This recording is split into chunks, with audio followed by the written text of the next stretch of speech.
దేవుడు నీకు కుమార్తెనిచ్చాడంటే ఒకని భార్యను నీ చేతికి అప్పచెప్పాడు. నువ్వు ఆ అమ్మాయిని ఎలా పెంచాలి అంటే ఒకని భార్యగా పెంచాలి.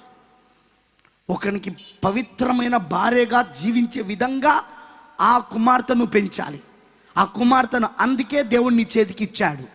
మోడ్రన్ డ్రెస్సెస్ వేసుకొని స్టైల్గా తయారయ్యి లోకానుసారంగా బతకడానికి దేవుడు నీకు కుమార్తెను ఇవ్వలేదు. నీ చేతిలో ఉన్నంతసేపు, ఆ అమ్మాయికి నువ్వు పెళ్లి చేసినంతసేపు తల్లిదండ్రులే బాధ్యతలు, తల్లిదండ్రులదే అక్కడ లెక్కప చెప్పవలను.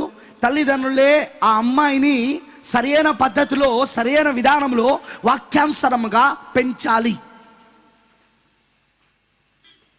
కానీ ఈరోజు చాలామంది కుమార్తెలను దేవుడు ఇచ్చినప్పుడు అలా పెంచట్లేదు. అదే ఈరోజు వచ్చిన సమస్య.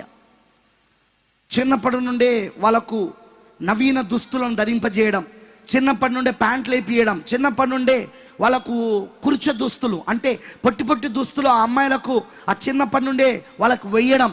స్లీవ్లెస్ అంటే ఈ చేతులు లేనివి చిన్నప్పటి నుండి. ఏమనంటే చిన్న పాప కదా అండి, ఏ ఆడపిల్ల కాదా, చిన్నప్పుడు ఆడపిల్ల కాదా, పెద్దగైతేనే ఆడపిల్ల అవుతుందా? చిన్నప్పటి నుండి నువ్వు ఆడపిల్లని ఆడపిల్లగా పెంచాల నువ్వు.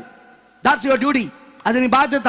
అందులో ఒకనికి భార్యగా ఉండబోతుంది కనుక ఒకనికి భార్యగా ఉండే గుణలక్షణాలు ఏంటో అవన్నీ ఆమెకు నేర్పిస్తూ పెంచాలా. అది తల్లిదండ్రుల బాధ్యత.